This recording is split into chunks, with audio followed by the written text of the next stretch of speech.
Your doctor has prescribed information about an implantable cardioverter defibrillator, or ICD, to treat your arrhythmia. This video will explain what an ICD is, how it can save your life, and important lifestyle changes you need to make after surgery. Arrhythmias are irregular heartbeats. When an arrhythmia occurs, a problem in the heart's natural electrical wiring interrupts the heart's steady rhythm. Some arrhythmias are harmless, others are very serious. Let me explain. Your heart has 4 chambers, 2 upper and 2 lower. Arrhythmias that occur in the upper chambers are usually harmless when the heart is beating too slowly.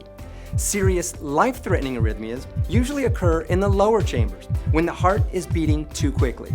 This can cause sudden cardiac arrest, meaning the heart loses its rhythm and stops beating. When this occurs, time is critical.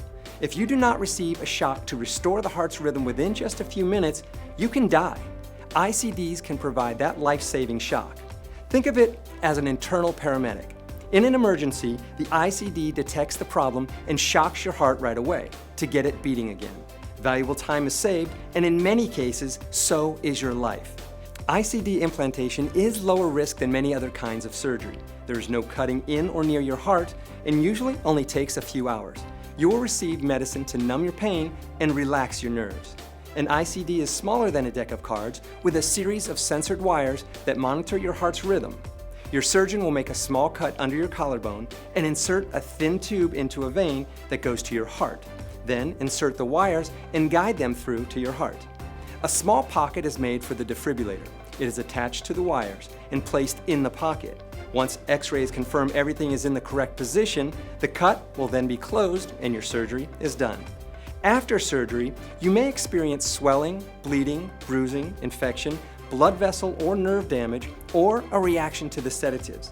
Serious problems are rare, but can include a collapsed lung or bleeding around the heart. Patients normally stay in the hospital overnight for monitoring. You will be sore after surgery, and you'll need to avoid strenuous physical activities for about 3 to 6 weeks until you're fully recovered.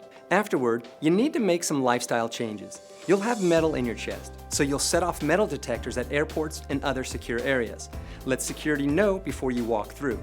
High frequencies disrupt ICDs, so keep your cell phone at least 6 inches away from your ICD and stay 6 inches away from a microwave when in use. Always let doctors, dentists, and medical technicians know you have an ICD before X-rays, MRIs, or other procedures. ICDs sometimes give unneeded shocks due to a damaged wire or a rapid heartbeat caused by exercise or stress. You may feel this shock, and it can hurt. If this happens, notify your doctor, as a damaged lead should be replaced. ICD batteries last 5 to 10 years and require a short procedure to replace.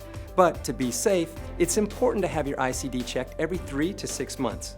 You need to help your doctors by coming back regularly. Now, let's recap the 3 key takeaways you need to remember about ICDs. 1. Arrhythmias are irregular heartbeats that can cause your heart to lose its rhythm and stop beating. 2.